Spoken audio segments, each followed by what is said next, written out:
Hey guys, Tuttle here. So the other day I posted this picture on social media, and since then I've had a lot of people asking how did I make that cold air hose device to go in my body armor. So here's a quick tutorial on how I made it.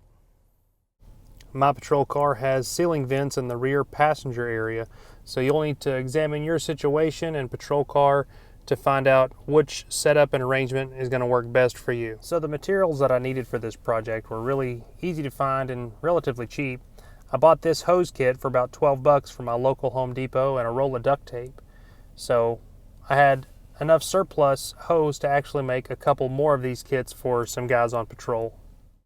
So remove the vent insert from the ceiling vent and then remove the fins from the locking ring. What you're going to do is run that hose about 1.5 inches into that ring, and then you're going to secure it with duct tape, wrapping around the ring all the way up the hose and then back down as much as you want to make a good solid seal. Then put the locking ring back into the ceiling vent.